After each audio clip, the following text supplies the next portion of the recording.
সভাপতি অভিজিৎ শৰ্মা ষ্টুডিঅ'ত আছে স্বাগতম আপোনাক আমাৰ সৈতে বীৰ লাচিত সেনাৰ জুটিয়া প্ৰচাৰ সচিব আমাৰ সৈতে আছে তপন কুমাৰ শৰ্মা মই আপোনাকো স্বাগতম জনাইছো আটাচুৰ কেন্দ্ৰীয় সমিতিৰ সভাপতি বসন্ত গগৈ আমাৰ সৈতে সংযুক্ত হৈ আছে বসন্ত আপোনাকো স্বাগতম আমাৰ সৈতে আছে শংকৰদেৱ যুৱ সমাজৰ সাধাৰণ সম্পাদক অপূৰ্ব অধিকাৰী অপূৰ্ব আপোনাকো স্বাগতম আৰু আমাৰ সৈতে আছে কৌস্তভ মণি কাকতি আমাৰ সৈতে আছে আমাৰ উজনি অসমৰ ব্যুৰো কৌস্তভৰ সৈতে শিৱসাগৰৰ বিভিন্ন দল সংগঠন থাকিব আৰু আজি আসলতে আমি ক'ব লাগিব যে শিৱসাগৰত সকলো সমবেত হৈছে একে ঠাইতে সমবেত হৈছে আৰু সময় সাপেক্ষে আমি শৃংখল চলিহাৰ পৰা আৰম্ভ কৰি সিটু বৰুৱাৰ পৰা আৰম্ভ কৰি জ্যেষ্ঠ সাংবাদিক মনোজ বৰুৱাৰ পৰা আৰম্ভ কৰি জিন্তু মেছৰ পৰা আৰম্ভ কৰি সকলোৰে সৈতে কিঞ্চিত কথা পাতিবলৈ যত্ন কৰিম কিন্তু প্ৰথম মই কথা পাতিব খুজিছো বসন্ত গগৈ বসন্ত আজিৰ পৰিৱেশটো যদি ভালৰ কাৰণে হৈছে যথেষ্ট ভাল হ'ব তাত কোনো সন্দেহ নাই কিন্তু আমি উপলব্ধি কৰিব পাৰিব লাগিব যে আমি যেটো আপোনালোকে অতদিনে কৈ আহিছে যে বহিৰাগতক মাটি বিক্ৰী কৰা বহিৰাগতক সম্পদ বিক্ৰী কৰা কেইটকামানৰ লোভত আপুনি সমস্তখিনি উজাৰি দিয়া এই পৰিৱেশটো যদি বন্ধ হয় আপোনালোকে আৰু ৰাজপথলৈ ওলাই আহিবলগীয়া নিশ্চয় পৰিৱেশ নহব আৰু আপোনালোকৰ ক্ষোভ আছিল যে সেইগৰাকী পাঞ্জা খেলুৱৈ যিগৰাকী কিশোৰীক তেওঁলোকে অত্যাচাৰ কৰিছিল নিপীড়ন তেওঁৰ ওপৰত কৰিছিল আপোনালোকে কৈছিল যে শিৱসাগৰৰ অনাঅসমীয়া লোকসকল কিয় এনে সংকট কালত ওলাই নাহে কিয় এখাৰ মাত নামাতে এগৰাকী শিৱসাগৰীয়া হিচাপে যদিহে তেওঁলোকে শিৱসাগৰৰ বাসিন্দা হিচাপে গৌৰৱ কৰে ব্যৱসায় কৰে তেওঁলোক কিয় ওলাই নাহে সেই প্ৰশ্নটো আপোনালোকৰ আছিল যাৰ কাৰণে প্ৰতিবাদ হৈছিল কোনো সংগঠন তাত নচলিব বুলি কৈছিল আৰু তাৰ পাছত অৱশেষত তেওঁলোকে এই যিসকল লোকে হয়তো দুখ কৰা নাই অথচ তেওঁলোকে নিজকে দুখী এটা মনোভাৱেৰে আহি আজি তেওঁলোকে তামোল পানৰ খৰাই আগবঢ়াই আমাৰ নামঘৰত যি ধৰণে খেৱালে সমাজখনৰ আগত অসমীয়া সমাজখনৰ আগত যিদৰে খেৱালে তেনেধৰণে খেৱা লৈছে ই কেনে ধৰণৰ এটা বাৰ্তা লৈ যাব বুলি আপুনি ভাবে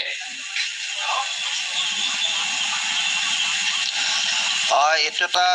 হুদুৰ প্ৰখাৰী এটা বাৰ্তা দিব বুলি মই শিৱসাগৰৰ পৰা অনুভৱ কৰোঁ ৰাজদীপ দা শিৱসাগৰৰ যিটো গণ প্ৰতিবাদ এই প্ৰতিবাদটো কোনো দল সংগঠনৰ নেতৃত্বত হোৱা প্ৰতিবাদ নহয় এইটো স্বতঃস্ফূৰ্তভাৱে খিলঞ্জীয়া মনৰ মাজত খুব উদ্গীৰিত হৈছিল আৰু স্বতঃস্ফূৰ্তভাৱে হোৱা এক প্ৰতিবাদ আৰু এই প্ৰতিবাদে এইটোহে ইংগিত দিয়ে যে খিলঞ্জীয়া ঐক্যবদ্ধ হৈছে আৰু খিলঞ্জীয়াই নিজৰ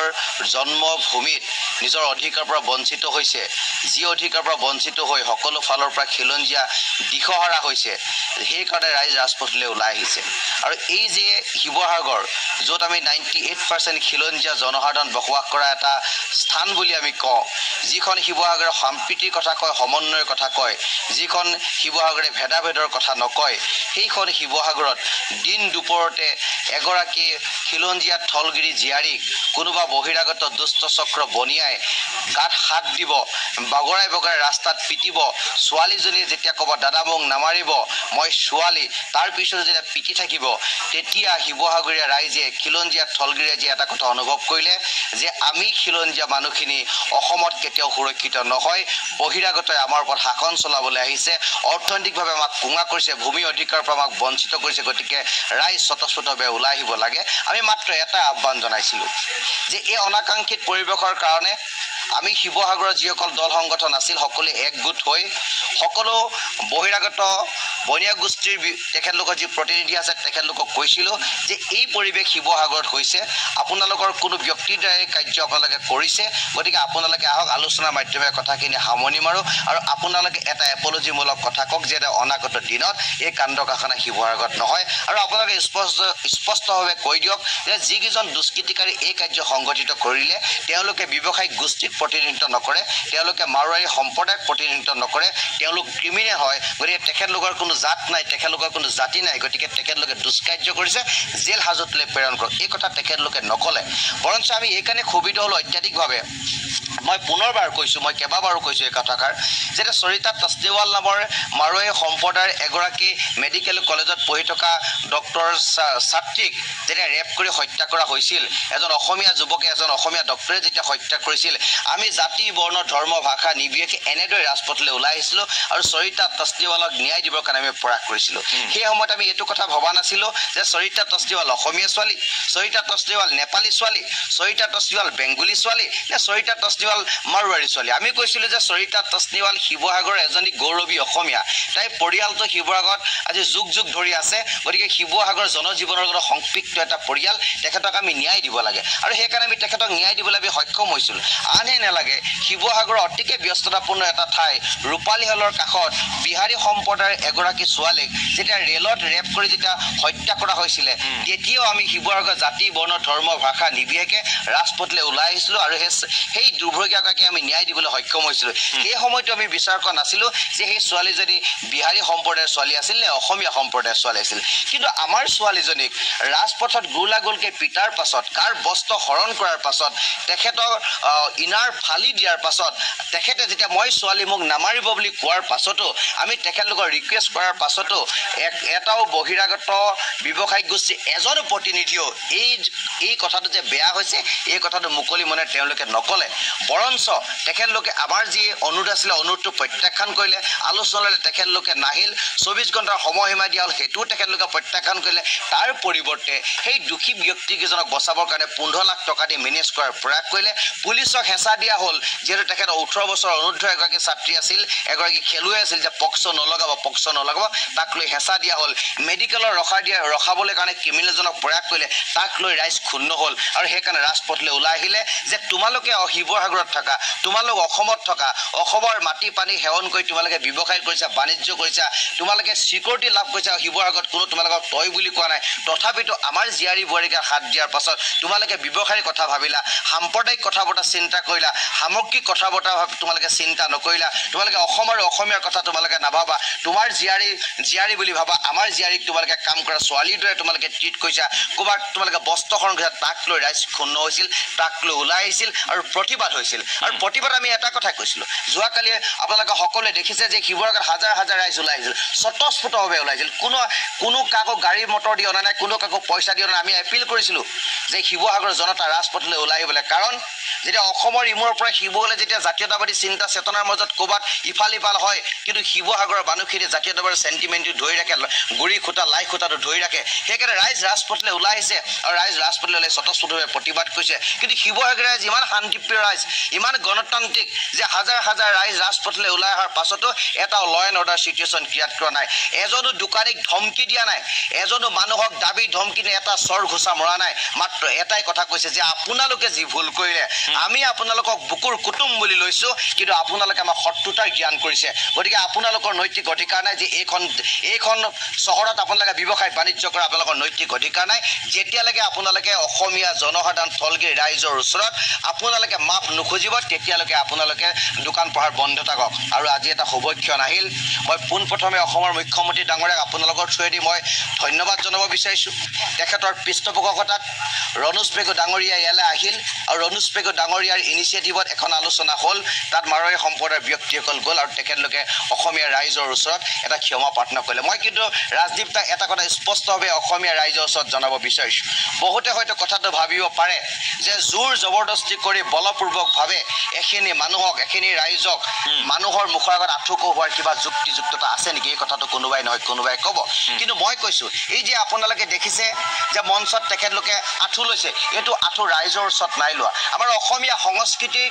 তেওঁলোকে স্বাগতম জনাইছে অসমীয়াৰ সংস্কৃতিক তেখেতলোকে সন্মান জনাইছে আৰু অসমীয়া সংস্কৃতি কি যে গুৰুজনাই দি থৈ যোৱা সংস্কৃতিটো হৈছে যে আমি এখন শৰাই দি তাত তামোল পাণ দি তাত দুটামান আমাৰ অৰিহণা দি ওপৰত এখন গামোচা দি আমি তাক প্ৰণাম জনাওঁ আমিও নামঘৰলৈ গ'লে আমি আঁঠু কাঢ়ি সেৱা লওঁ এই যে সেৱা লৈছে ভগৱন্তৰ ওচৰত সেৱা লৈছে এই যে সেৱা লৈছে সেইটো গুৰুজনাৰ ওচৰত সেৱা লৈছে গতিকে কোনো ৰাইজৰ ওচৰত তেখেতলোকে সেৱা লোৱা নাই কিন্তু এই সেৱা লৈ তেখেতলোকে এটা এপলজি খুজিছে যে হয় আমাৰ ভুল হ'ল আমি এইটো আগতেই কৰিব লাগিছিলে আমি নকৰিলোঁ লেক অফ কমিউনিকেশ্যন হ'ল আৰু তেখেতলোকে এই কামটো কৰিলে আৰু সকলোৱে মিলা প্ৰীতিৰ মাজেৰে শান্তি সম্প্ৰীতিৰ মাজেৰে আজি যে আলোচনাটো আমি সামৰণি মাৰিলোঁ আৰু আমাৰ দোকান পোহাৰবিলাক আমি খুলিবলৈ তেখেতলোকক ক'লোঁ যে আপোনালোকে আজিৰ পৰা দোকান পোহাৰ খোলক কিন্তু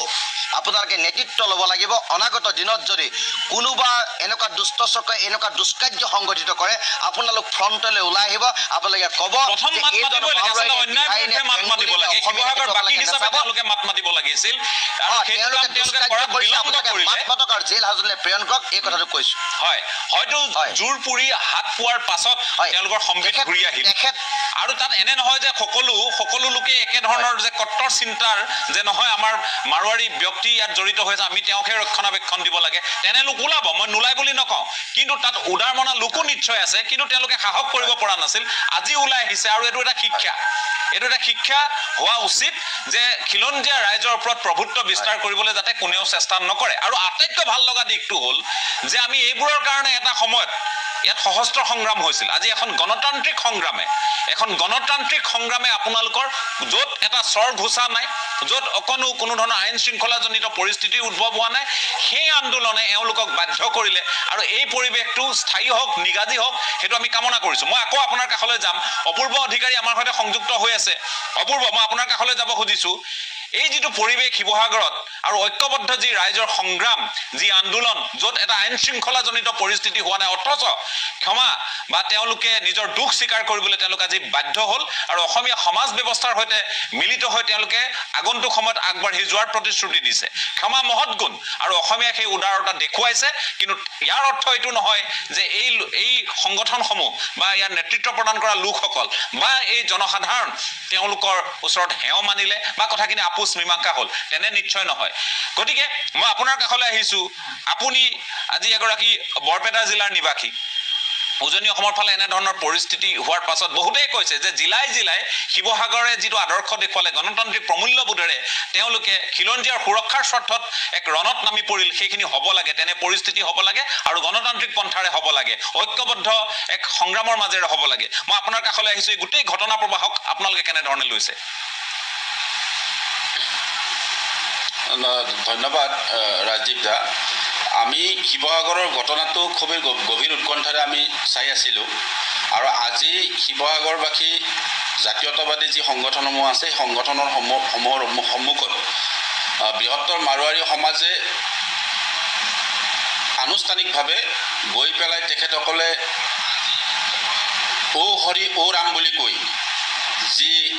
তেওঁলোকে ক্ষমা খুজিলে এই কাৰ্যক আমি আদৰণি জনাইছোঁ কিন্তু অতি গুৰুত্বপূৰ্ণ কথাটো হ'ল মানে উজনি অসমৰ যিসমূহ জিলা আছে আৰু আমি নামনি অসমৰ বৰপেটা জিলাৰ এই মুহূৰ্তত মই সৰভোগৰ মইনবৰী সত্ৰত আছোঁ এতিয়া উজনি অসমত যিটো জাতীয়তাবাদ বা অসমৰ খিলঞ্জীয়াৰ প্ৰভুত্ব এই প্ৰভুত্ববাদে আমাক বহুত উৎসাহিত কৰিছে আৰু তেখেতসকলৰ বিশেষকৈ আমাৰ গগৈ ডাঙৰীয়া শৃংখল চলিহা ডাঙৰীয়া তেখেতসকলক আমি আন্তৰিক ধন্যবাদ আৰু কৃতজ্ঞতা জ্ঞাপন কৰিছোঁ কিন্তু নামনি অসমৰ আজিৰ যি পৰিৱেশ নামনি অসমত আজি 14খন জিলাত আপোনালোক সকলোৱে গম পায় ইয়াত খিলঞ্জীয়া মানুহৰ অস্তিত্ব বিপন্ন হোৱাৰ অৱস্থা হৈছে আজিৰ দিনটোত চাব আজিৰ দিনটোত মই বৰপেটা ৰোডত ৰাতিপুৱা 8টা বজাৰ পৰা দিনৰ 2 বজালৈকে বৰষুণত তিতি পেলাই এক বিশাল প্ৰতিবাদী উত্তেজনাময় পৰিৱেশৰ মুখামুখি হ'ব লগা হৈছে কাৰণ নিশাৰ ভিতৰত 5টাকৈ কালী মন্দিৰৰ বিগ্ৰহ তেখেতসকলে ভাঙি চিঙি চুৰমাৰ কৰি পেলাইছে এটা দুষ্ট চক্ৰই সম্পূৰ্ণ এটা পৰিকল্পিতভাৱে খিলঞ্জীয়া হওক বা আমাৰ সনাতন সংস্কৃতিৰ ওপৰত এটা আক্ৰমণ চলাইছে আৰু নামনি অসমৰ যি সংকট এই নামনি অসমৰ এই সংকটে আজি সমগ্ৰ অসমবাসীৰ মাজতে এক শংকাৰ কাৰণ হৈ পৰিছে আজি খিলঞ্জীয়া প্ৰভুত্ব থকা শিৱসাগৰত মাৰোৱাৰী সমাজে যিয়ে যেনেকৈ ক্ষমা লৈছে তেখেতসকলক আমি আদৰণি জনাইছোঁ মাৰোৱাৰী ভাইসকলকো আদৰণি জনাইছোঁ আমাৰ খিলঞ্জীয়া প্ৰভুত্ব থকা শিৱসাগৰ যোৰহাট এই বৃহত্তৰ উজনি অসমৰ অসমীয়া সমাজখনক আমি ধন্যবাদ জ্ঞাপন কৰিছোঁ কিন্তু আজিৰ দিনটোত যিটো সংকট বৰপেটা বঙাইগাঁও ধুবুৰী গোৱালপাৰা নলবাৰী দৰং আপোনাৰ নগাঁওলৈকে এটা ভয়াৱহ সংকট আহিছে অসমৰ খিলঞ্জীয়া জাতি জনগোষ্ঠীৰ ওপৰত ইয়াত থকা সত্ৰ নামঘৰসমূহ সুৰক্ষিত নহয় ইয়াত থকা বিভিন্ন জাতি জনগোষ্ঠী এই মুহূৰ্তত সুৰক্ষিত নহয়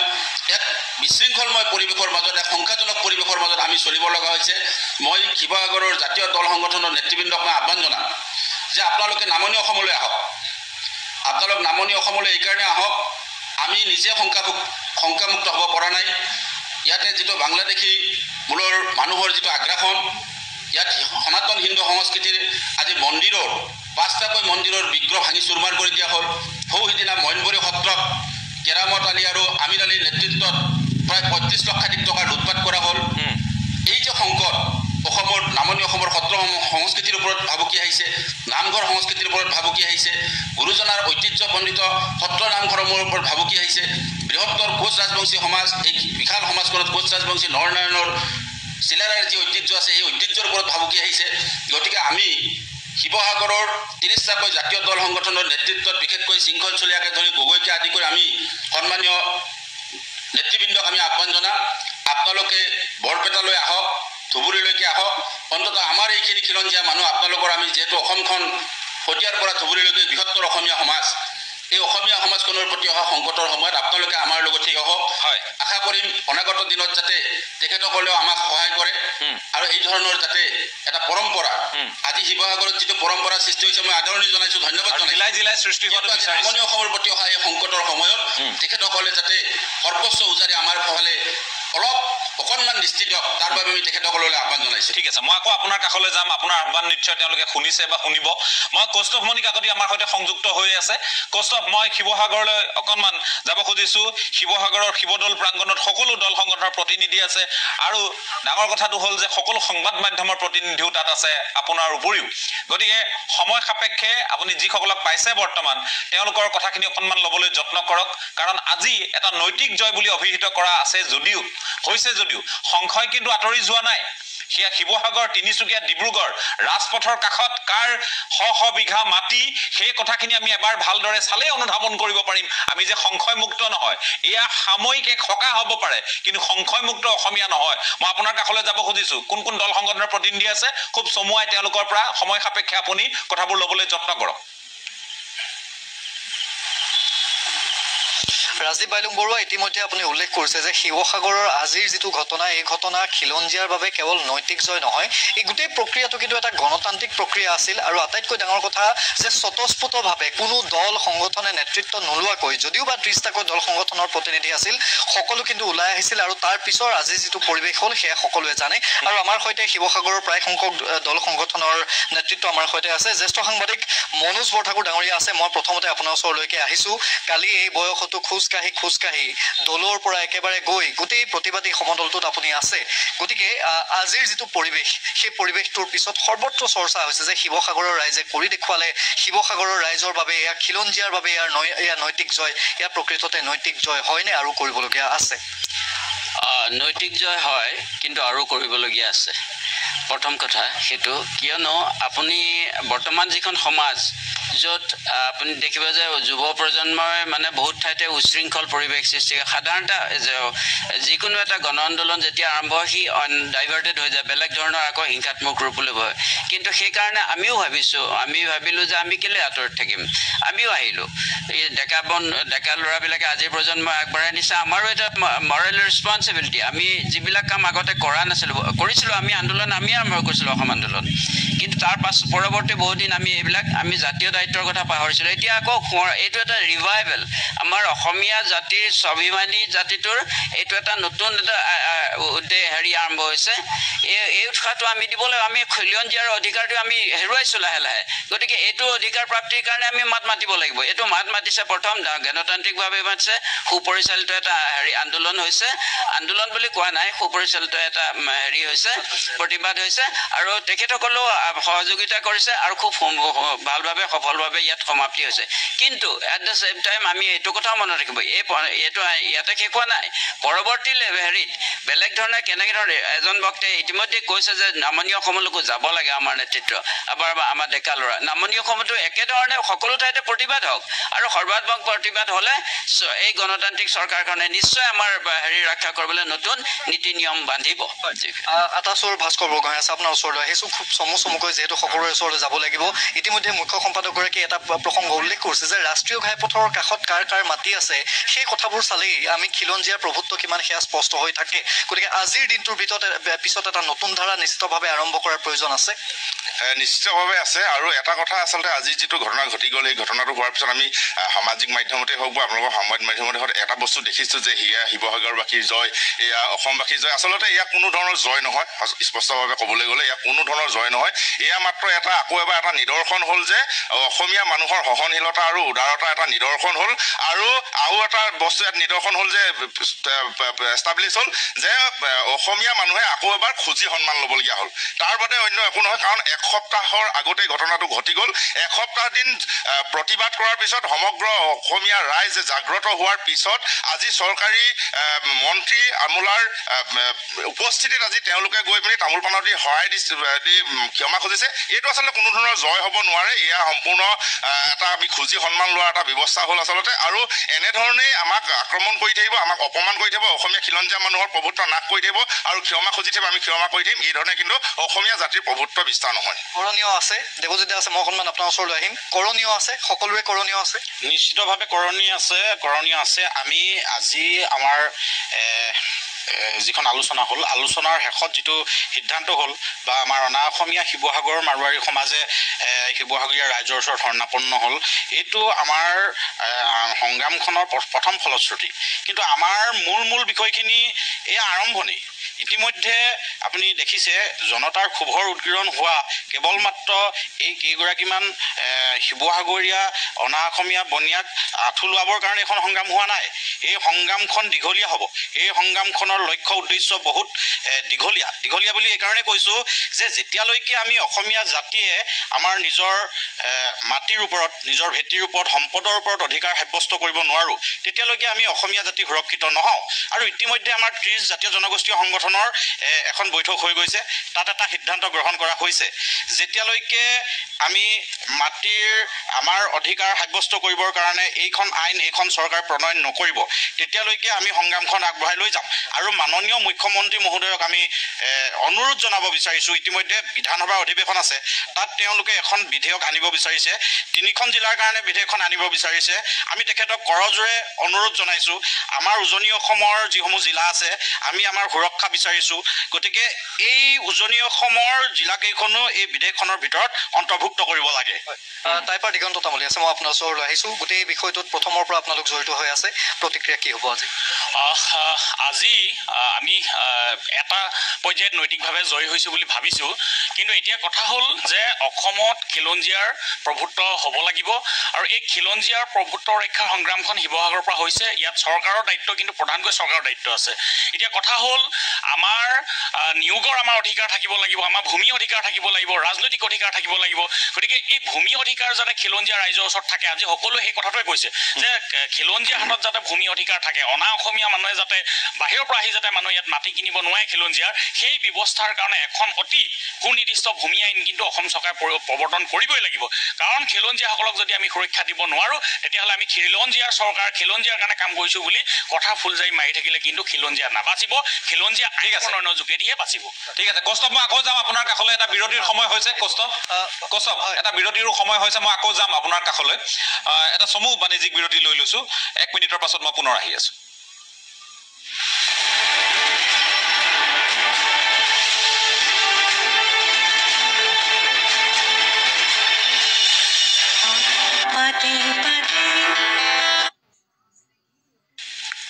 আমি এতিয়া নামনি অসমৰ মানুহ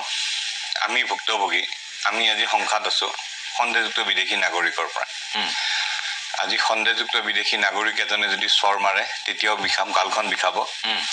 মাৰোৱাৰী বিহাৰী এজনে চৰ মাৰিলেও গালখন বিষাব কিন্তু 2016 চনৰ পিছত অসমে ভাবে যে এখন খিলঞ্জীয়া চৰকাৰ আহিছে বুলি ভাবে সৰ্বানন্দ সোণোৱাল ডাঙৰীয়াৰ নেতৃত্বত তাৰপিছত হিমন্ত বিশ্ব শৰ্মা ডাঙৰীয়াৰ নেতৃত্বত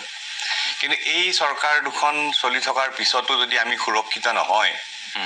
তাতকৈ দুখৰ বিষয় একো নাই আজি চৰকাৰে কৈছে সন্দেহযুক্ত মিয়াক মাটি বিক্ৰী কৰিব নোৱাৰে কিন্তু বহিৰাগত বনিয়াক মাটি বিক্ৰী কৰিব পাৰে আজি আমি নেশ্যনেল হাইৱে অকল শিৱসাগৰ ডিব্ৰুগড় সদিয়া পৰ্যন্ত সদিয়াই নহয় আপুনি ধুবুৰী যাওক বৰপেটা যাওক গোৱালপাৰা যাওক নেশ্যনেল হাইৱে 2 কাষৰ মাটি সব তেওঁলোকে কিনিছে এটা সৰু উদাহৰণ দিওঁ এটা কেছ চলি আছে হাইকোৰ্টৰ আমাৰ 6 গাঁৱত লুধিয়ানাৰ পৰা মানুহে আহি 6 গাঁৱত মাটি কিনিছে দুখীয়া খেতিয়কৰ পৰা কৃষকৰ ফেক্টৰী খুলিম বুলি আৰু তাতে ফেক্টৰী বনাই আছে বিক্ৰী কৰিব ফ্লিপকাৰ্টক এই যে লোকেল MLA বা চৰকাৰৰ মানুহৰ সুবিধা সহায় নাপালে তেওঁলোকে পাৰে নেকি লুধিয়ানাৰ পৰা কি ধৰণে পাৰে নেকি কৰিবলৈ আজি বিহাৰৰ নে UPৰ আহিছে চেংলা নে কিবা দলং বনাই আছে আজি কিছুদিন আগতে বিহাৰত দলং ভাঙিলে তেওঁলোকৰ দলং ভাঙিয়ে আছে তথাপি কিন্তু উত্তৰ গুৱাহাটী দলং বনাব তেওঁলোকে সুবিধা পাইছে যদি আপুনি কিবা ক'বলৈ যায় তেওঁলোকে ক'ব মুখ্যমন্ত্ৰী আমাৰ লগত আছে অমুক আমাৰ লগত আছে কলিকতাৰ পৰা দিল্লীৰ পৰা আপোনাৰ UP বিহাৰৰ পৰা ডেইলি মানি লণ্ড্ৰিং কোম্পানী আহি আছে মুখ্যমন্ত্ৰীক এখন চেক দিয়ে চেক মানে CM ফাণ্ডত এখন চেক দিয়ে এখন ফটো উঠে তেওঁলোকে কয় আমাৰ লগত মাৰ্কেটিং কৰে সো এনেকুৱা ধৰণৰ কথা কিন্তু তাতকৈ দুখ লগা কথাটো হ'ল যে কা আন্দোলনৰ সময়ত গৃহমন্ত্ৰীয়ে যিটো কথা কৈছিলে যে দাড়ি কমা নকটাকৈ আমি 6 নং দফা কৰিম সেইটো কিন্তু নকৰিলে সেইটো যদি কৰিলে আজি এখিনি নহলে হয় 6 নং দফাখন যদি গৃহীত কৰিলে হয় সেইটোৱেতো খিলঞ্জীয়াৰ অধিকাৰ তাতে আছে কিন্তু মুখেৰে কৈ হাতে কামে যদি নালাগে সেইটো দুখ আজি বৰপেটা বঙাইগাঁও যিটো অৱস্থা আমাৰ এতিয়া অসমীয়া মানুহৰ যিটো অৱস্থা ঠিক তেনেকুৱা আজি উজনি অসমত বা গুৱাহাটীতো বহুত জায়গা দেখিব আপুনি কুমাৰপাৰালে যাওক ফেন্সি বজাৰত যাওক অসমীয়া মানুহৰ প্ৰভুত্ব নাই অসমীয়া মানুহ তাৰ পৰা ওলাই যেনেকে কয় যে বাংলাদেশীৰ ভয়ত আমি বৰপেটাৰ পৰা মাটি বিক্ৰী কৰি বেলেগলৈ গুচি আহিলো তেনেকুৱা ক'ব যে অনা অসমীয়া হাৰিয়ানী বা বিহাৰী মানুহৰ উৎপাতত আমি তাৰ পৰা মাটি বিক্ৰী কৰি আমি বেলেগত আহিলো সেইটো কিন্তু আমি গুৱাহাটীতে হৈছে আজি শৃংখল চলিহাৰ ডাঙৰীয়াৰ ওপৰত কেছটো দিয়াৰ কাৰণে আমাৰ অসমীয়া মানুহে ফেচবুকত বাবা দিছে ফটো দি বাবা দিছে কেছ দিছে নহয় জানো আজি আথুলোৱা বুলি বদনাম ওলালে কিন্তু হৰি ৰাম কহে এইটো সন্মান দিলে ওলা সন্মানহে পালে এনেকুৱা কথা এতিয়াও সময় আছে অকল যে মই ক'লোৱে নহয় আপোনাক সন্দেহযুক্ত বিদেশী চৰটো মাৰিলেও আমাৰ গালখন বিষাব মাৰোৱাৰী বিহাৰীয়ে মাৰিলেও আৰু এই অনা অসমীয়া মানুহখিনিক আমি ক'ব বিচাৰোঁ সকলো কিন্তু জ্যোতিপ্ৰসাদ আগৰৱালা হ'ব নোৱাৰে আজি কোনোবা যদি নিজকে ভাবিছে যে মই জ্যোতিপ্ৰসাদ আগৰৱালা হ'ম আৰু মই হেলিকপ্টাৰলৈ ঘূৰি পেলাই খিলঞ্জীয়া ক'ত থাকিব তাৰ মাটি ঠিক কৰিম মই তেওঁ কিন্তু জ্যোতিপ্ৰসাদ আগৰৱালা হ'ব নোৱাৰে কিন্তু এইখন চৰকাৰে সেইটো সুবিধা দিছে কোনোবা এজন MLA কৈছে তই যা হেলিকপ্টাৰ দি জাগা ঘূৰি চায়া আৰু তাতে ঠিক কৰিবি খিলঞ্জীয়া অসমীয়া ক'ত থাকিব সেইটো সহ্য অসমৰ পৰা কোনো মানুহ গৈ কোনো অসমীয়া বিহাৰ উত্তৰ প্ৰদেশ কোনো নকয় দিল্লীত গৈ মন্ত্ৰী হোৱা নাই যাওকে কোনোবা হাৰিয়ানাত গৈ পেলাই কোনোবা অসমীয়া মানুহ বিধায়ক এজন হৈ দেখা মই সেইকাৰণে ক'লো হাৰিয়ানাত গৈ কোনোবা এজন অসমীয়াই কিন্তু অসমৰ এই উদাৰ সমাজখনেতো দিছে আৰু তাতে ক'ব বিচাৰিলো এটা ভাটৌ চৰাইক যদি আমি আনি পেলাই একমাহ যদি ট্ৰেইনিং দি অ ক খ শিকাওঁ সি ভাটৌ অসমীয়া হ'ব নোৱাৰে সি ভাটৌ চৰাই হৈ থাকিব ঠিক তেনেকুৱা যিমানে আপোনালোকে অসমীয়া কথা নকওক কিয় আপোনালোক যেতিয়ালৈ অসমীয়া মাটি পানী বায়ুৰ লগত মিলিব নোৱাৰে তেতিয়ালৈ আপোনালোক অসমীয়া কেতিয়াও হ'ব নোৱাৰে ঠিক আছে এইটো বৰ ডাঙৰ কথা মই তপন কুমাৰ শৰ্মা আপোনাৰ কাষলৈ আহিছোঁ যে এই যিটো পৰিৱেশ হৈছে মই আপোনালোকৰ মই বহুকেইগৰাকী নেতাকো দেখিছোঁ শৃংখলৰ পৰা আৰম্ভ কৰি ৰন্তু পানী ফুকনৰ পৰা আৰম্ভ কৰি সকলো জড়িত হৈ পৰিছে ৰাইজখনৰ লগত জড়িত হৈছে বেলেগ কথা নহয় গতিকে ৰাইজৰ এই সংগ্ৰাম আৰু তাত আপোনালোকে সমৰ্থন দিছে সঁহাৰি দিছে আৰু ক'ৰবাত নহয় ক'ৰবাত দুই একটা এনেধৰণৰ কথা আপোনালোকে কৈছে যিখিনি কথাই ৰাইজক অকণমান সাহস দিছে মই আপোনাৰ কাষলৈ আহিছোঁ খুব চমুকৈ যে এই গোটেই পৰিৱেশটোক লৈ আপোনালোকৰ ভৱিষ্যত কাৰ্যপন্থা কেনেধৰণৰ হ'ব মই অকণমান জানি ল'ব খুজিছোঁ চাওক শিৱসাগৰৰ যিটো ঘটনা 13 তাৰিখে সংঘটিত হৈছিল আৰু তাৰ পিছৰ যিখিনি কাৰ্যক্ৰম বীৰলাচি থানাই অকলে কৰা নাই 30টা জাতীয় সংগঠনে মিলি সমগ্ৰ কাৰ্যসূচী ৰূপায়ণ কৰিছে এই যিখিনি কাৰ্যসূচী আমি ৰূপায়ণ কৰিলোঁ বা 30টা দলে কৰা হ'ল ইয়াৰ পিছত এটা আমি সাময়িক এটা সান্তনা লভিছোঁ কিন্তু এই সাময়িক এইটো সান্তনা বুলি মই নাভাবোঁ বা এইটো আমি বিজয় বুলিও নাভাবোঁ আমাৰ বিজয় হ'ব তেতিয়াই যেতিয়া আমি অসমৰ সম্পদৰ ওপৰত সম্পূৰ্ণভাৱে আত্মনিয়ন্ত্ৰণৰ অধিকাৰ সাব্যস্ত কৰিব পাৰিম অসমৰ ভৌগোলিক চাৰিসীমাৰ ভিতৰত আমাৰ প্ৰত্যেকজন খিলঞ্জীয়াই যাতে জাতি হিচাপে সংস্কৃতিৰ বাবে গৌৰৱ কৰিব পাৰিম আৰু আমাৰ যেতিয়া সকলোবিলাক সমস্যাত আমাৰ যেতিয়া জাতীয় চৰকাৰখনে এটা গুৰুত্বপূৰ্ণ ভূমিকা গ্ৰহণ কৰিব পাৰিব আৰু মই এটা কথা ভাবোঁ কি যে আমি জনজাতীয় ৰাজ্য যেতিয়ালৈকে আমি নাপাম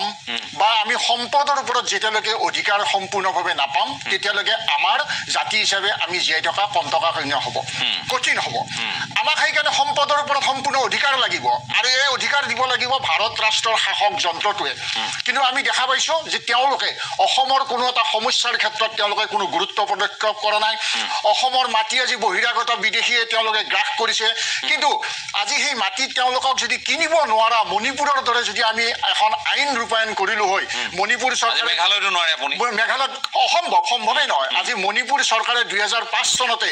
খিলঞ্জীয়াৰ মাটি খিলঞ্জীয়াৰ হাতত থাকিব লগা কোনো বহিৰাগতই কিনিব নোৱাৰে নাগালেণ্ডত কিনিব নোৱাৰে মেঘালয়ত কিনিব নোৱাৰে কিন্তু আজি অসমত সকলো এজন বহিৰাগত হওক বিদেশী হওক তেওঁলোকে ভোটাধিকাৰ পায় তেওঁলোকে মাটিৰ অধিকাৰ পায় এইটো কেনেকৈ সম্ভৱ হ'ব পাৰে গতিকে মই ভাবো খিলঞ্জীয়াৰ গোষ্ঠীৰ ইয়াত এটা শাসক গোষ্ঠী আমাৰ চৰকাৰ যিটো সিস্টেম এই ব্যৱস্থাটোৰ এটা গুৰুত্বপূৰ্ণ ভূমিকা থাকিব 2016 চনৰ পিছত অসমত যিখন চৰকাৰ আহিছে এই চৰকাৰখনে সম্পূৰ্ণভাৱে নাগপুৰ আৰু দিল্লীক সন্তুষ্ট কৰাৰ বাহিৰে খিলঞ্জীয়াৰ একো কাম কৰিব পৰা নাই হয় ঠিক আছে মই আকৌ আপোনাৰ কাষলৈ আহিম শৃংখলক অকণমান সময়ৰ কাৰণে পাইছোঁ আজি মই কৈছোঁৱে যে শিৱসাগৰৰ পৰা আজি প্ৰত্যেকটো দল সংগঠনৰ প্ৰতিনিধিৰ সৈতে প্ৰত্যেকটো সংবাদ মাধ্যমে যোগাযোগ যিহেতু কৰি আছে গতিকে তাৰ মাজতে শৃংখলক অকণমান সময়ৰ কাৰণে আমি পাইছোঁ শৃংখল মই আপোনাৰ কাষলৈ আহিছোঁ এতিয়া কথাটো হৈছে মই কৈছোঁ কিছু সময় পূৰ্বে আৰু এটা আহ্বানো আজি জনাইছে যে অপূৰ্ব অধিকাৰী বৰপেটাৰ পৰা সংযুক্ত হৈ আছে আপোনালোকৰ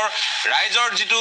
আজি ঐক্যবদ্ধ সংগ্ৰামৰ যিটো পৰিণতি সকলোৱে প্ৰত্যক্ষ কৰিলে অপূৰ্ব অধিকাৰী অভিজিৎ শৰ্মা সকলোৱে এই কথাটোত আপোনালোকক সাধুবাদ দিছে কিন্তু কথাটো হ'ল যে অসমীয়াৰ আৱেগ তুঁহজুইৰ দৰে আৰু বহু সময়ত বহু আন্দোলনত সেয়া আপুনিও কৈছে পূৰ্বে আমিও কওঁ আমিও দেখিছোঁ প্ৰত্যক্ষদৰ্শী অনুভৱ আমাৰো হৈছে অভিজ্ঞতা আছে সেয়া হৈছে যে বহুতে আপোচ কৰে আজি শিৱসাগৰত এই আপোচটো আমি দেখিবলৈ নাপালোঁ এইটো আটাইতকৈ ভাল কথা দ্বিতীয় কথাটো হ'ল যে এই আৱেগ তুঁহজুইৰ দৰে দুদিনমান পাছত সকলো শেষ হ'ব কিন্তু তাৰ পাছত এই যে হাজাৰ হাজাৰ বিঘা মাটি যিটোৰ কথা আমি কৈ আছোঁ আমি মাটি বিক্ৰী কৰিব নালাগিব আমি সম্পদ বিক্ৰী কৰিব নালাগিব খিলঞ্জীয়াই প্ৰলোভনত বন্দী হ'ব নালাগিব এই আহ্বানটো আপোনালোকে জনাইছে ভাল কথা কিন্তু এইখিনি কিমান সুদূৰ প্ৰসাৰী প্ৰভাৱ পৰিব বুলি ভাবে শৃংখল নাই দাদা এইটো আমাৰ চেষ্টা থাকিব ইয়াত কোনো আপোচ কৰা নাই আপোচ নকৰে ত্ৰিছ জাতীয় জনগোষ্ঠীয় সংগঠন আৰু শিৱসাগৰৰ ভূমিপুত্ৰ খিলঞ্জীয়া মানুহখিনিয়ে এটা সিদ্ধান্ত লৈছে যে আমি মাটিৰ ওপৰত অধিকাৰ সম্পদৰ অধিকাৰ আমি দিল্লী দিছপুৰৰ পৰা কাঢ়িব লাগিব আমাক জনজাতিকৰণ লাগিব আৰু ঐক্যবদ্ধভাৱে হোৱা প্ৰতিবাদটোৰ বাবে শিৱসাগৰ প্ৰত্যেক দল সংগঠন আৰু শিৱসাগৰৰ স্বতঃস্ফূৰ্তভাৱে ওলাই অহা ভূমিপুত্ৰ ৰাইজক আমি ধন্যবাদ জনাইছোঁ শৃংখল আৰু এটা কথা মই সুধিব খুজিছোঁ বিশেষকৈ আজি উজনি অসমত যিটো পৰিস্থিতি বিশেষকৈ বহিৰাগত একাংশ লোক চলি যাব সকলো একে নহয় শৃংখল সকলো একে লোক নহয় হয় শৃংখল শুনিছে হেল্ল' শৃংখল সকলো একে নহয় কিন্তু তৎসত্ত্বেও এটা কথা আলোচনা হৈছে নামনি অসমৰ পৰাও আজি বৰপেটাৰ পৰা নলবাৰীৰ পৰা বঙাইগাঁৱৰ পৰা গোৱালপাৰাৰ পৰা আপোনালোকক আহ্বান জনাইছে অপূৰ্ব অধিকাৰী বা লগতে অভিজিৎ শৰ্মাই যে নামনি অসমৰ পৰিস্থিতি শোচনীয় হৈ পৰিছে এইফালে যদি বহিৰাগতে কৰিছে এইফালে সন্দেহযুক্ত বাংলাদেশীয়ে কৰিছে গতিকে এই পৰিস্থিতিৰ পৰা পৰিত্ৰাণত আপোনালোকৰ সহায় বিচাৰিছে ফোন আকৌ সংযোগ কৰক আকৌ এবাৰ সংযোগ স্থাপন কৰক আমি যেহেতু শৃংখল চলিহাৰ সৈতে সংযুক্ত হৈ আছোঁ আৰু লগতে অভিজিৎ শৰ্মা আছে তপন কুমাৰ শৰ্মা আমাৰ সৈতে আছে আৰু অপূৰ্ব অধিকাৰী আছে অপূৰ্বৰ যিষাৰ কথা কৈছিলে আজি উজনি অসমৰ এই পৰিস্থিতি নামনি অসমৰ অকণমান পৰিস্থিতিটো বেলেগ বুলি ভবাৰ কোনো যুক্তি নাই নামনি অসমতো একেই পৰিস্থিতি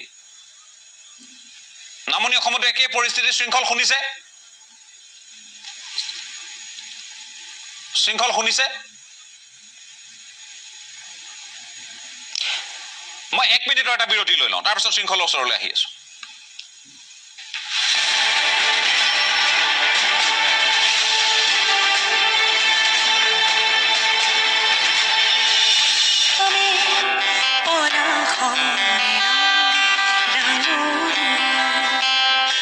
সংগীতৰ জগতখনত আচলতে প্ৰথম চিনাকি যদি কৰাইছে মোক মোৰ মায়ে কৰাইছে ক্লাছিকেল মিউজিকৰ যিটো ফৰ্মেল ট্ৰেইনিং সেইটো মই আচলতে ক্লাছ 8 মানৰ পৰাহে ষ্টাৰ্ট কৰিছোঁ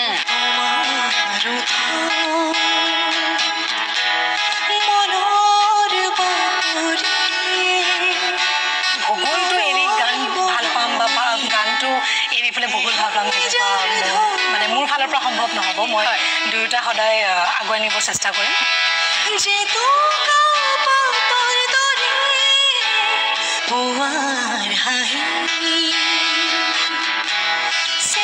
মোৰ মাতটো সৰুৰ পৰাই সকলোৱে কৈছে তোমাৰ মাতটো অকণ ভাঙা আৰু বহুতে কম্পিটিশ্যনত কৈছিলে কি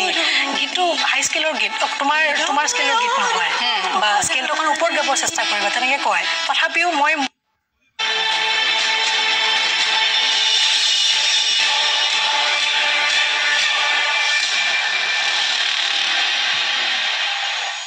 এটা সমূহ বাণিজ্যিক বিৰতিৰ পাছত আপোনালোকক পুনৰ স্বাগতম শৃংখল চলিহা মই পুনৰ আপোনাৰ কাষলৈ আহিব খুজিছো এতিয়া কথা হৈছে যে অপূৰ্ব অধিকাৰী অভিজিৎ শৰ্মা সকলোৱে আপোনালোকক সাধুবাদ দিছে এই জনতাৰ যিটো আন্দোলন আৰু নিজৰ প্ৰভুত্ব নিজৰ অধিকাৰক লৈ যিখিনি কথা আপোনালোকে আজি দাঙি ধৰিলে আৰু এক প্ৰকাৰ নৈতিক জয় বুলি কওক যি বুলিয়ে নকওক এটা পৰিৱেশ আমি পালো এতিয়া কথাটো হৈছে যে এনে ধৰণৰ পৰিৱেশৰ আজি নামনি অসমৰ ভিন্ন জিলা তেওঁলোক আক্ৰান্ত তেওঁলোকৰ ওপৰতো বিভিন্ন ধৰণৰ আগ্ৰাসন চলিছে আৰু সেয়েহে অপূৰ্ব অধিকাৰী বা অভিজিৎ শৰ্মা প্ৰমুখ্যে তপন কুমাৰ শৰ্মা সকলোৱে কৈছে যে বসন্ত গগৈ বা শৃংখল চলিহা চিটু বৰুৱা যেনেধৰণে আপোনালোকে জিন্তু মেচ যেনেধৰণে তাত এটা কাৰ্ড আপোনালোকে আজি কৰি দেখুৱাইছে যে গণতান্ত্ৰিকভাৱে নিজৰ কোনো এটা আইন শৃংখলাজনিত পৰিস্থিতিৰ উদ্ভৱ নোহোৱাকৈ গণতান্ত্ৰিকভাৱে আপোনালোকে সততাৰে সৎ সাহসেৰে কামখিনি কৰিছে নামনি অসমৰ ৰাইজে আপোনালোকৰ সহযোগিতা বিচাৰিছে আৰু গণতান্ত্ৰিক এই আন্দোলনখনত আপোনালোকক ভাগিদাৰী বা অংশীদাৰিত্ব বিচাৰিছে এই বাৰ্তাটো কেনেধৰণে আপোনালোকে লৈছে নিশ্চয়কৈ নামনি অসমৰ ৰাইজক আমি স্পষ্টকৈ কৈছোঁ আমি যাম আমি আপোনালোকৰ কাষত থাকিম আৰু ঐক্যবদ্ধভাৱে এখন সংগ্ৰাম কৰিম ইয়াত হিন্দু বাংলাদেশী হওক মুছলমান বাংলাদেশী হওক সকলোৰে বিপক্ষে এখন ঐক্যবদ্ধ যুঁজ বহিৰাগত বনিয়াৰ বিৰুদ্ধে এখন ঐক্যবদ্ধ যুঁজৰ প্ৰয়োজনীয়তা আহিছে ভৱিষ্যত প্ৰজন্মৰ কাৰণে আৰু এখন যুঁজত আমি সদায় থাকিম নামনি উজনি বুলি কথা নাই প্ৰত্যেক খিলঞ্জীয়াৰ বিপদত আমি থাকিম কিন্তু ডাঙৰ কথাটো হ'ল শৃংখল ডাঙৰ কথাটো হৈছে যে মই পূৰ্বে যিটো উল্লেখ কৰিছিলো যে তুঁহজুৰ দৰে কথাবোৰ নিশ্চয় হ'ব নালাগে অকল আন্দোলন কৰি থাকিব সেইটো নিশ্চয় হ'ব নোৱাৰে গতিকে আমি কৰ্মমুখী কিছু চিন্তা কৰিব লাগিব আজি সকলো বস্তু বাহিৰৰ পৰা আহে চাউলৰ পৰা দাইলৰ পৰা আটাৰ পৰা কাপোৰ কানিৰ পৰা সকলো বাহিৰৰ পৰা আহে সেই সংগ্ৰামখনতো কিন্তু আমি ব্ৰতী হ'ব লাগিব দাদা আমাৰ ইয়াত এজন দাদা হয় না বৰ্তি হ'ব লাগিব দাদা ইয়াত এজন কৃষিমন্ত্ৰী আছে কৃষিমন্ত্ৰী এজন নাই জানো যোৱা 10 বছৰ ধৰি আছে তেওঁ খিলঞ্জীয়া মানুহৰ কাৰণে তেওঁ কেইটা জলসিঞ্চনৰ ব্যৱস্থা কৰিলে আপুনি কওকচোন চৰকাৰখনৰো দায়িত্ব আছে কৃষিমন্ত্ৰীজনৰ দায়িত্ব নাই জানো আগতে দাদা মই আপোনাক কৈছো সৰু কাম আগতে আমাৰ PWDত 10 লাখ 5 লাখ টকাৰ কাম ওলায় মোৰ লগৰ ল'ৰাবিলাকে কাম কৰে 2 টকা পায় এতিয়া 10 লাখ 5 লাখ টকাৰ কাম নাই এতিয়া 5 কোটি 10 কোটি 15 কোটি ফলস্বৰূপে আমাৰ খিলঞ্জীয়া মানুহখিনিয়ে কৰিব নোৱাৰে বহিৰাগত মানুহখিনিয়ে কৰে গোটেই কামবোৰ পেকেজ কৰি দিলে সৰু ঠিকাদাৰ সব মৰি গ'ল ক'ৰ পৰা অৰ্থনৈতিক সংগ্ৰাম হ'ব আপুনি মোক কওক খিলঞ্জীয়া মানুহে আমাৰ এতিয়া সৰু যিবোৰ কণ্ট্ৰেক্টৰ আছিলে নাই সব মৰি গ'ল প্ৰত্যেকটো ডিপাৰ্টমেণ্টত আপুনি চাওক কামবোৰ পেকেজ কৰি দিলে হয় আৰু এখন যদি RTI মাৰে আপুনি দেখিব 90% কাম অনা অসমীয়া মানুহে পাইছে এটা JJMত 95% কাম অনা অসমীয়া মানুহে পাইছে বুজি পাইছো এতিয়া আপোনালোকে কৰিব নোৱাৰে সেয়েহে আপোনালোকে দাবী চনত এখন দিছে এই কথাবোৰ সন্নিবিষ্ট কৰিছে মন্ত্ৰীয়ে কি কৈছে আজি আমি কৈছো আমাক অধিকাৰ লাগিব আমাক সকলো ক্ষেত্ৰত অধিকাৰ লাগিব আৰু আমি মূৰ তল কৰি জীয়াই নাথাকো অসমত আৰু এবাৰ পৰা আক্ৰমণ হলে প্ৰত্যাক্ৰমণ হ'ব ঠিক আছে চাব কিছুমান কেতিয়াবা কবাত কিবা ঘটনা হয় ৰাজদীপ দা মই আপোনাক এটা সৰু উদাহৰণ দিওঁ এজন অনা অসমীয়া মানুহে শিৱসাগৰত ল'ৰা এটাক ফেচবুক লাইভ কৰি চৰিয়ালে তাৰ পৰা প্ৰতিবাদ হ'ল প্ৰতিবাদটো হোৱাৰ পিছত আপোনাৰ ৰাজদীপ দাদাক লাল চাহ আৰু চিংৰা খাই থানাতে জামিন দি দিলে হয় এতিয়া সেই কামটো যদি আমাৰ ল'ৰা এটাই কৰিলেহেঁতেন তাক 3 মাহ জেলত ভৰাই দিলেহেঁতেন বুজি পাইছোঁ কথাটো এনেকুৱা হৈছে সেইকাৰণে সিহঁতে চল পাইছে আপুনি ৰাজদীপ দা বিশ্বাস কৰে নকৰে নাজানো 2017 চনৰ পৰা এনেকুৱা ঘটনা 14-15টা হ'ল জানো প্ৰথম এবাৰ ৰাজদীপ দা জেললৈ গৈছে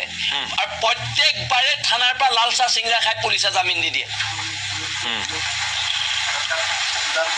সেইটোৱে যে ৰাইজখনে খিলঞ্জীয়াৰ প্ৰভুত্বৰ কাৰণে দাবী কৰিবলগীয়া হৈছে এখন খিলঞ্জীয়াৰ চৰকাৰ থাকোঁতে খিলঞ্জীয়া চৰকাৰ ৰাজীৱ দা ক'ত আছে এতিয়া অশোক সিংগালক হেৰি কৰিছে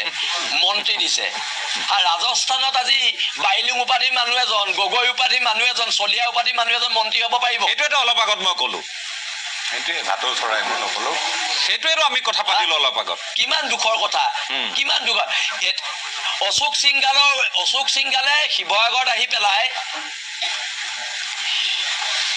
অনা অসমীয়া মানুহখিনিক কৈ গৈছে অসমীয়াৰ উৎপাত হ'লে মোলে ডাইৰেক্ট ফোন কৰিবি বুলি কৈছে এই সাহস চক আৰু অশোক সিংগালে আমি ঘেণ্টা ভয় নকৰো অশোক সিংগালে এতিয়া অশোক সিংগালৰ ভয়ত শিৱসাগৰ মানুহ সোমাই থাকিলে নি অশোক সিংগালে শিৱসাগৰ কি বুজিয়ে পোৱা নাই ৰাজস্থান বুলি ভাবি আছে আজি মন্ত্ৰীয়ে এই বাৰ্তাখিনি লৈ গৈছে যে খিলঞ্জীয়া ৰাইজ প্ৰকৃত হৈ আছে খিলঞ্জীয়া ৰাইজে নিজৰ প্ৰভুত্বৰ অধিকাৰ বিচাৰি যে আজি আৰু এটা কথা আৰু এটা কথা এটা বস্তু ভুল বাৰ্তা সমাজলৈ যাব নালাগে হয় যে ৰমনুজ পেগু অহাৰ কাৰণেহে পৰিস্থিতি হাম কাটিলে ৰনুজ পেগুৱে আমাৰ দাবীখিনি মানি লোৱাৰ কাৰণেহে পৰিস্থিতি হাম কাটিলে বুজি পাইছো স্পষ্টকে জনাই দিছো ধন্যবাদ শৃংখল ধন্যবাদ এইখিনি সময় দিয়াৰ কাৰণে ধন্যবাদ জ্ঞাপন কৰিছো মুঠৰ ওপৰত আমি এটা কথা সকলোৱে আমি মানি লৈছো কওঁ এইটো কথা যে আমি দায়বদ্ধ নাগৰিক আইন কানুন প্ৰয়োজনীয়তা আছে হয় আইন কানুন এইখিনিৰ প্ৰতি আমি মান্যতা প্ৰদান কৰি সন্মান প্ৰদৰ্শন কৰি আমি আগবাঢ়িব লাগিব তাত কোনো সন্দেহ নাই আমি আজিৰ তাৰিখত কোনো অসমীয়া ল'ৰাই যাতে আকৌ সহস্ৰ সংগ্ৰাম কৰিবলগীয়া পৰিস্থিতি নহয় সেই পৰিৱেশটোহে বিচাৰো এনেধৰণৰ গণতান্ত্ৰিক আন্দোলনৰ জোৰটো সকলোৱে ভাল পাইছে উদাহৰণ দিছে কোনোবাই কাৰোবাৰ আপত্তি আছে এখন গণতান্ত্ৰিক দেশ ভিন্ন মতৰ মানুহ থাকিব পাৰে ভিন্ন আদৰ্শৰ মানুহ থাকিব পাৰে যে কি নহওক মই অপূৰ্ব অধিকাৰী আকৌ এবাৰ আপোনাৰ কাষলৈ যাব খুজিছোঁ কিন্তু তাৰ প্ৰাক মুহূৰ্তত কৌস্তভক পাই আছোঁ কৌস্তভ মই আকৌ আপোনাৰ কাষলৈ আহিছোঁ আৰু দুগৰাকীমান আছে মই তেওঁলোকৰ সৈতে কথা পাতিব খুজিছোঁ যে আপোনাৰ সৈতে কোন আছে আৰু তেওঁলোকে কি বাৰ্তা দিব খোজে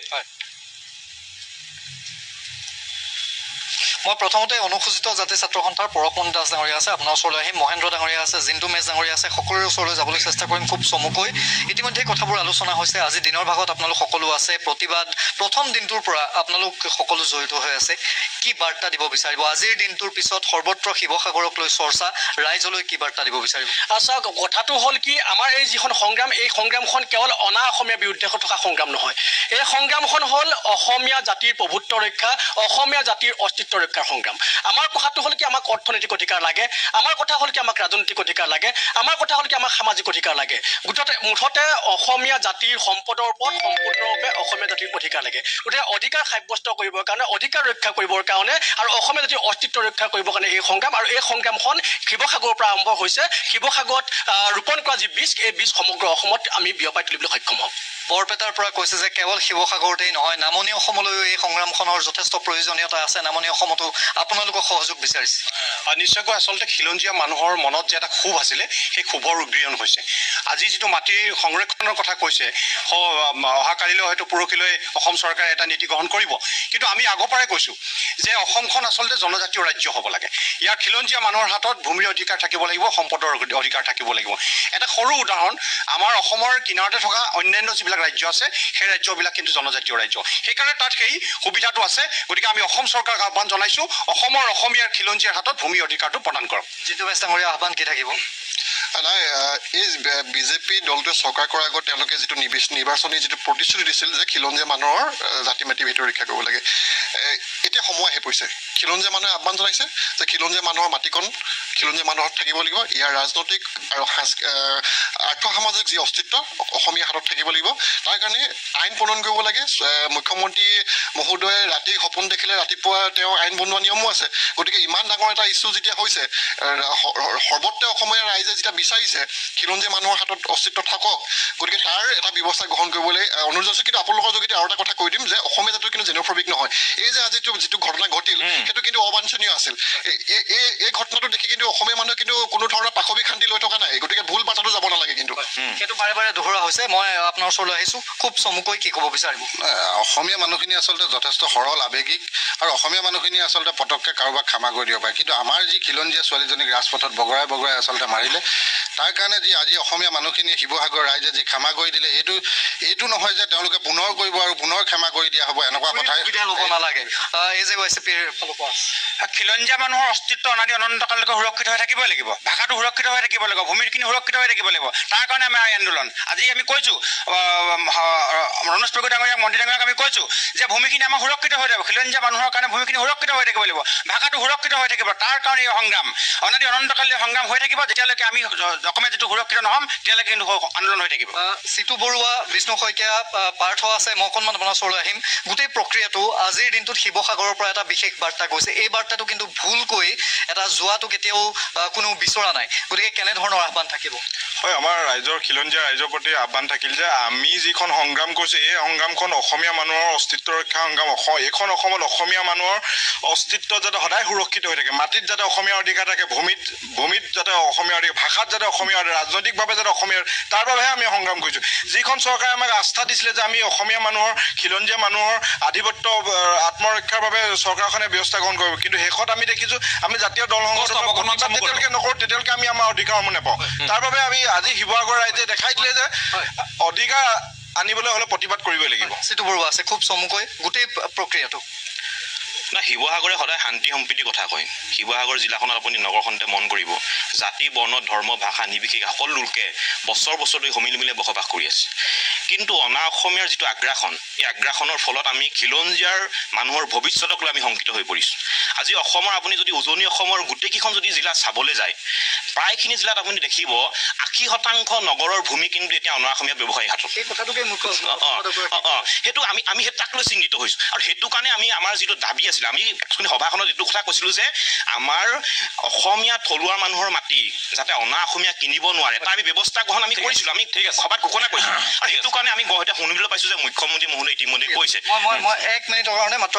পাৰ্থ আছে, মই অকণমান আপোনাৰ ওচৰলৈ আহিছোঁ। আপোনালোকৰ ফালৰ পৰা যিহেতু গোটেই সংগ্ৰামখনত আপোনালোক জড়িত হৈ আছিল, খুব চমুকৈ ৰাইজলৈ বাৰ্তা কি হ'ব? চাওক, প্ৰথম কথাটো হ'ল এয়া আছে, আমাৰ শিৱসাগৰবাসীৰ লগত বণিক গোষ্ঠীয়ে বা বহিৰাগতখিনিয়ে লাগি থকা এটা সংঘাতৰ,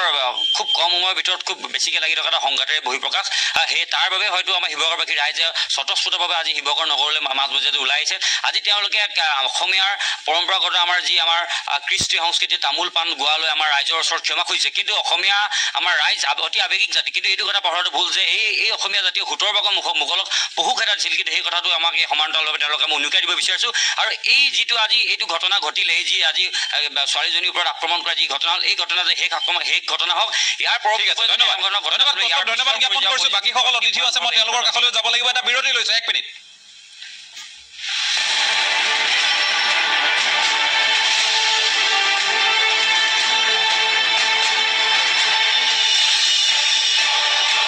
মোৰ মাতটো যেনেকুৱাই মই তেনেকেই চিনাকি পাব বিচাৰিছোঁ, বা মোৰ ইচ্ছা এটা আছে যাতে মানুহে এনেকৈ চিনি পাওক যে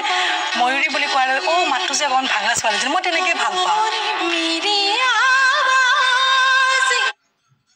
আজিৰ তাৰিখত নামনি অসমৰ 14খন জিলাত,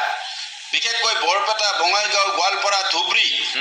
নলবাৰীকে ধৰি দৰং, নগাঁও, এই জিলাকেইখনত আপোনালোকে আহক, আপোনালোকে আহি এই অঞ্চলৰ পৰিস্থিতি পৰিৱেশ অধ্যয়ন কৰক আৰু আহক আমি একেলগে সংগ্ৰাম কৰোঁ। কেৱল ৰাজপথত সংগ্ৰাম কৰিলে নহ'ব বুলি মই ভাবোঁ, কাৰণ আজিৰ দিনটোত আমাৰ হাতত যিটো কৰ্ম সংস্কৃতি আছিল, সেই কৰ্ম সংস্কৃতি সম্পূৰ্ণৰূপে বিচ্ছিন্ন হৈ গৈছে। ৰাজ্যখনত 5,000তকৈ অধিক খুৰাৰ লাইচেঞ্চ দিয়া হৈছে। আপুনি লক্ষ্য কৰিব, আপুনি 2251খন চৰগাঁৱত এখনতো সুৰাৰ দোকান হ'বলৈ দিয়া নাই চৰগাঁৱত কিন্তু আপুনি সুৰাৰ দোকান হোৱা নাই যিমানখিনি আমাৰ খিলঞ্জীয়া অসমীয়া অঞ্চলত আছে হিন্দু প্ৰধান অঞ্চলসমূহত আজি সুৰাৰ দোকান দিয়া হৈছে আমি আধ্যাত্মিক সামাজিক সাংস্কৃতিক আৰু যিটো কৰ্মমুখী সংস্কৃতিৰ পৰা আমি বিচলিত হৈছোঁ কেৱল যে হেংদাং লৈ পেলাই জাতি সুৰক্ষা কৰিম কেৱল ৰাজপথত আন্দোলন কৰি সংগ্ৰাম কৰি পেলাই শ্লোগান দি পেলাই আমি আন্দোলন কৰিম কোনোবাই গৈ পেলাই আকৌ ৰজা হ'ব মন্ত্ৰী হ'ব সেই ব্যৱস্থাৰ পৰা অসমীয়া সমাজ আঁতৰি অহাৰ প্ৰয়োজন আছে মই ভাবোঁ কাৰণ নামনি অসমত খিলঞ্জীয়া মানুহৰ সাংঘাতিক ধৰণৰ সংকট আহিছে আৰু সমগ্ৰ অসমত সংকট আহিছে ক'ৰবাত বহিৰাগত বনিয়াই সংকট সৃষ্টি কৰিছে আৰু নামনি অসমত এক বিশেষ শ্ৰেণীৰ সংকট সৃষ্টি কৰিছে আজি সত্ৰৰ ভূমি বেদখল হৈছে আজি অসমত নামনি অসমত 35খন ঐতিহাসিক সত্ৰত ধাৰাবাহিক চুৰিকাণ্ড হৈছে শ মঠ মন্দিৰত চুৰিকাণ্ড সংঘটিত হৈ আছে দিনৰ পোহৰত লুটপাট চলিছে আৰু এই লুটপাট কৰা শক্তিটো কোন এই অসমীয়া সনাতন সংস্কৃতিৰ ওপৰত পৰিকল্পিতভাৱে আক্ৰমণ সংঘটিত কৰা চক্ৰটো কোন তাৰ বিৰুদ্ধে প্ৰতিবাদ হ'ব লাগিব তাৰ বিৰুদ্ধে প্ৰতিবাদ হোৱাৰ প্ৰয়োজন আছে কেৱল খিলঞ্জীয়া প্ৰভুত্ব থকা শিৱসাগৰ যোৰহাট বা ডিব্ৰুগড় তিনিচুকীয়াৰ পৰাই যদি কেৱল প্ৰতিবাদ হৈ থাকে বহিৰাগত বনিয়াৰ বিৰুদ্ধে আহক আমি সংখ্যালঘু হৈ পৰিছোঁ আমি নামনি অসমৰ মানুহ সংখ্যালঘুত পৰিণত হৈছোঁ আপোনালোকে সকলোৱে ওলাই আহক আমি সকলোৱে মিলি অসমত খিলঞ্জীয়াৰ প্ৰভুত্ব ৰক্ষা কৰোঁ আহক মই শৃংখল চলিয়াকে ধৰি 30টা জাতীয় জনগোষ্ঠী সংগঠনক মই আহ্বান জনাইছোঁ আহক আমি বৰপেটাৰ চৰ অঞ্চললৈ যাওঁ আহক আমি কলকাছিয়ালৈ যাওঁ আহক কি পৰিৱেশ পৰিস্থিতি চলিছে চাওক বুজি পাইছোঁ আমি দৰঙৰ খাৰুপেটীয়ালৈ যাওঁ আহক তাত কেনেকুৱা কৰ্ম সংস্কৃতি চলিছে তাত উৎপাদিত সামগ্ৰী সমগ্ৰ ৰাজ্যৰ বজাৰ দখল কৰিছে কিন্তু আমাৰ অসমীয়া খিলঞ্জীয়া প্ৰভুত্ব থকা অঞ্চলসমূহত হাজাৰ হাজাৰ বিঘা মাটি পতিত পৰি আছে গতিকে আত্মসমালোচনা কৰাৰ প্ৰয়োজন আছে জাতিটোৱে আত্মসমালোচনা কৰাৰ প্ৰয়োজন আছে আৰু মই 30টা জাতীয় জনগোষ্ঠী সংগঠনলৈ মই প্ৰণাম জনাই আপোনালোকক অনুৰোধ জনাইছোঁ আপোনালোক নামনি অসমলৈ আহক আমি একেলগে ঐক্যবদ্ধভাৱে সংগ্ৰাম কৰোঁ আহক ঠিক আছে মই আকৌ সময় পালে যাম কিন্তু মই অভিজিৎ শৰ্মা আপোনাৰ কাষলৈ আহিছোঁ যিখিনি আহ্বান জনোৱা হৈছে আজি অপূৰ্ব অধিকাৰীয়ে যিখিনি উষ্মাৰে কথাখিনি কৈছে এতিয়া কথাটো হ'ল যে চৰকাৰখন আমি কৈছোঁ যে জাতি মাটি ভেটি ৰক্ষাৰ নিমিত্তে গঠন হোৱা এখন চৰকাৰ আৰু সেই দাবী আছিল তেওঁলোকে যে খিলঞ্জীয়াৰ স্বাৰ্থ সুৰক্ষিত কৰিব এইফালে যদি তেওঁলোকে হিন্দী বলয়ক এক প্ৰকাৰ নিৰাপত্তা দিয়া সুৰক্ষা দিয়াৰ প্ৰচেষ্টাত ব্ৰতী হৈ থাকে আনফালে মুখেৰে কৈ থাকে অথচ খিলঞ্জীয়াক নামনি অসমৰ ফালে সুৰক্ষা দিব নোৱাৰে এই ধৰণৰ অভিযোগবোৰ আহি আছে আৰু এই চৰকাৰ দিনতে এইবোৰ ঘটনা আমি সকলোৱে প্ৰত্যক্ষ কৰিছোঁ গতিকে সেইখিনিৰ ক্ষেত্ৰত কেনেধৰণৰ ব্যৱস্থাপনা হোৱাৰ প্ৰয়োজন আছে বুলি আপুনি ভাবে কংগ্ৰেছ চৰকাৰৰ সময়ত ইমান এনেকুৱা ধৰণৰ অসমীয়াৰ ওপৰত অত্যাচাৰ ইমান হোৱা নাছিলে দুৰ্নীতি হৈছিল সেইটো বেলেগ কথা এতিয়া কথাটো হ'ল আপোনাৰ আজি সেই মাৰোৱাৰী সমাজে তেওঁলোকে আঁঠু লৈছে অ হৰি অ ৰাম কৈ তেওঁলোকে সেৱা লৈ ক্ষমা খুজিছে যে তেওঁলোকৰ ভুল হৈছে তেওঁলোকৰ মাজত চুৰ ডকাইত জেহাদী একো নাই সেইকাৰণে তেওঁলোকে ভদ্ৰভাৱে ক্ষমা বিচাৰিছে আমাৰ ইফালে যদি আমি নামনি অসমত চাব যাওঁ গোটেই ক্ৰিমিনেল ভৰ্তি যি সমাজখনে সেৱা লৈ সন্মান কৰিছে সেইফালে আকৌ মন্দিৰ ভাঙিছে মন্দিৰ ভাঙিছে মন্দিৰৰ টকা পইচা লুটি নিছে ডিফাৰেন্সটো আছে দেই সেইকাৰণে উজনি অসমৰ ষ্ট্ৰেটেজিটো বেলেগ হ'ব লাগিব নামনি অসমৰ ষ্ট্ৰেটেজিটো বেলেগ হ'ব লাগিব তেখেতে কৈছে কাম কৰাৰ কৰ্ম সংস্কৃতি নাই আমাৰ মাজততো ৰাতি পাবত আমি অসমীয়া খিলঞ্জীয়া ল'ৰা ছোৱালী আমি বাৰত দেখা পাওঁ পাবত দেখা পাওঁ দিনটো ৰিলছ বনোৱা দেখা পাওঁ আজিতো ৰিলছ বনোৱা অসমীয়া ল'ৰা ছোৱালী ওলালো আমি এতিয়া কাম নকৰোঁৱে আমি এইটোৱে কথা মই এটা কথা ক'ব বিচাৰিম যে অসমৰ দুজন ৰজা বৰ্তমান সৰ্বানন্দ সোণোৱাল ডাঙৰীয়া আৰু হিমন্ত বিশ্ব শৰ্মা আমি ধৰি ল'লোঁ তেখেতসকলৰ নিজৰ পাবলৈ আৰু একো নাই সব হ'ল দুইজনৰে সব হৈছে নতুন প্ৰিয় বাতৰি প্ৰেমিক দৰ্শকবৃন্দ আপোনালোকে প্ৰতিবেদনটো কেনেকুৱা পালে যদি ভাল পালে লাইক কমেণ্ট শ্বেয়াৰ কৰিব লগতে আপুনি যদি নতুনকৈ আহিছে তেনেহ'লে মোৰ চেনেলটো ছাবস্ক্ৰাইব কৰি সহযোগিতা কৰিব যাতে আপোনালোকৰ আশীৰ্বাদত আগুৱাই যাব পাৰোঁ অন্য এটা প্ৰতিবেদনত আকৌ লগ পাম আজিলৈ আহিছোঁ ধন্যবাদ